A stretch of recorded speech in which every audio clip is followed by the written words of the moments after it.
done 2 episodes on Augustine of Hippo, and we'll focus in this third on what is arguably his most influential work, De Civitate Dei.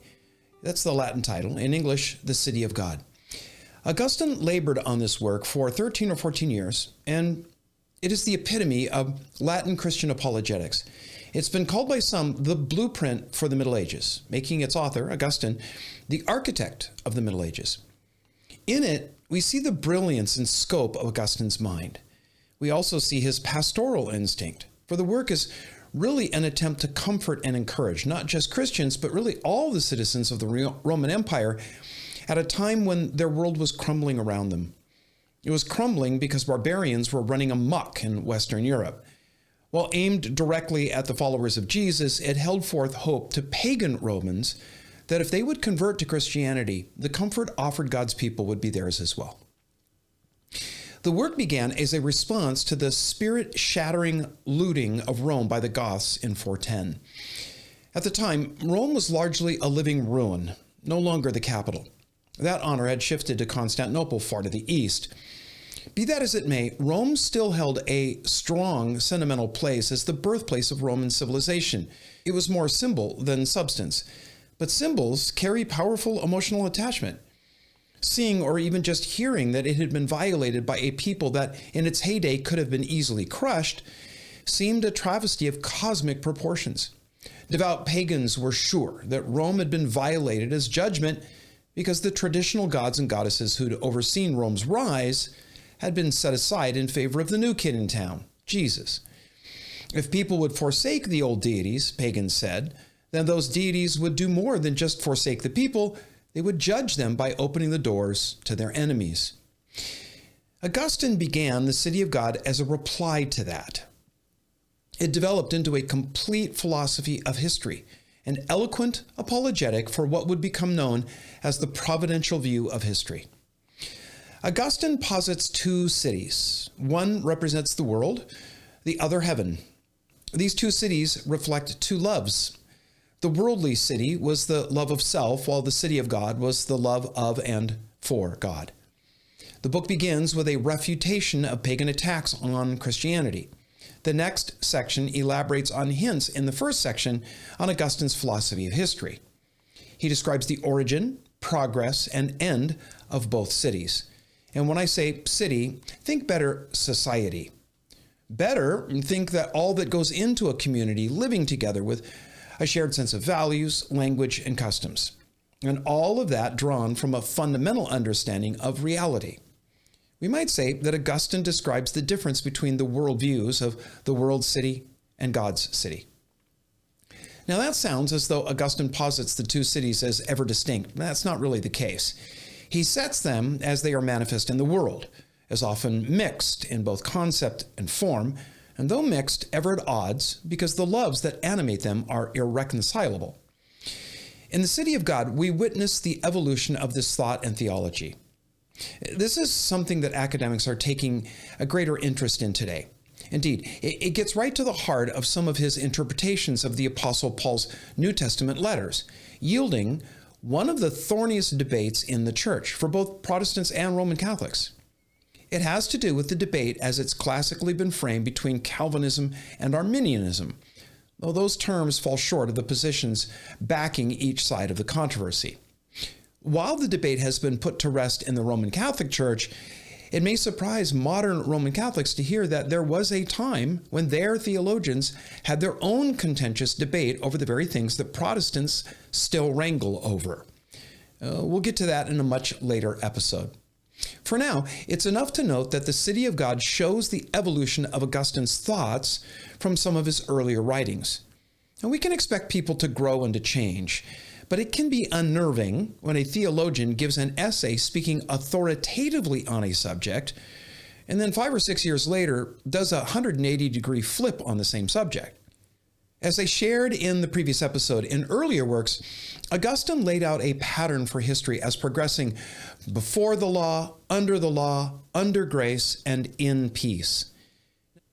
Now, these periods of redemptive history line up with the individual believer's spiritual path. But Augustine also charted 7 periods of history based on the creation week, 5 were during the period covered by the Old Testament, 1 for the New Testament, and then the 7th being the millennium yet to come, which Augustine said came immediately after Jesus' second coming. But then in the City of God, Augustine's idea of history was amillennial. He said that the 1,000 years of Revelation chapter 20 was symbolic either of the entire church age or the ultimate summation of history. That view replaced his prior view, his literal millennial eschatology, that until that point in history was the position of the church. This amillennial position ended up becoming the dominant view in Roman, Latin, Western Christianity until the time of the Reformation. While devout pagans attributed the sack of Rome to the judgment by the gods, Christians were mystified how God could allow rank heretics like the Goths, who were Arians, to humble Catholic Rome. Augustine began his response in 413, 3 years after the disaster. It took him some 13 or 14 years to complete because, well, one thought led to another, and so on.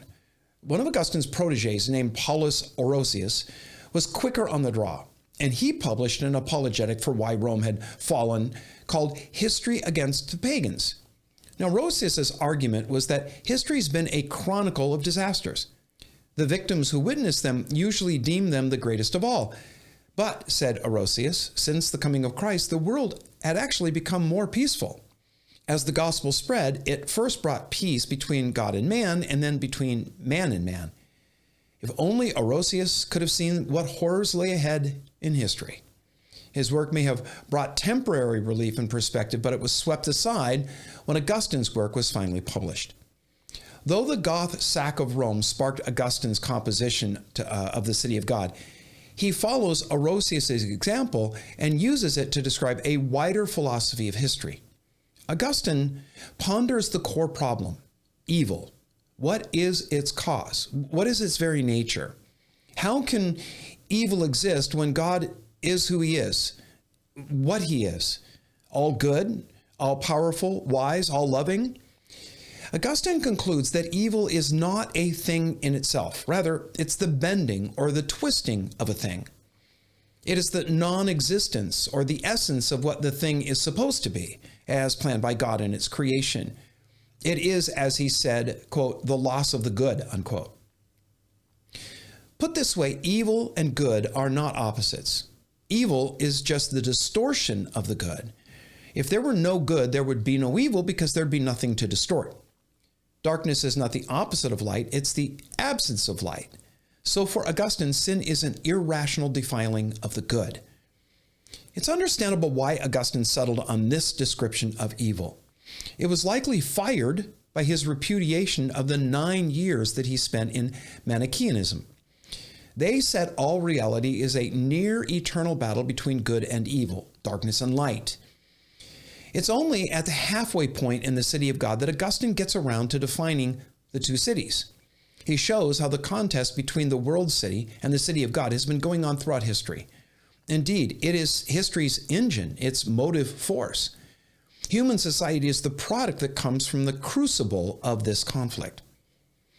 While the real City of God is a fixture of the spiritual realm, Augustine says that the church is its earthly representative, a kind of institutional ambassador in the world city. While the City of God is above, its citizens live below. It may be said that Augustine was incautious in clarifying and qualifying himself in this regard, because sometimes he says that the institutional church is not now equivalent to the City of God, but then at other times when speaking of it, he seems to say that it is. At those times, Augustine is likely being more idealistic than realistic. Sadly, later churchmen will take his words and use them injudiciously to assume to the church rights and powers that it was never meant to have.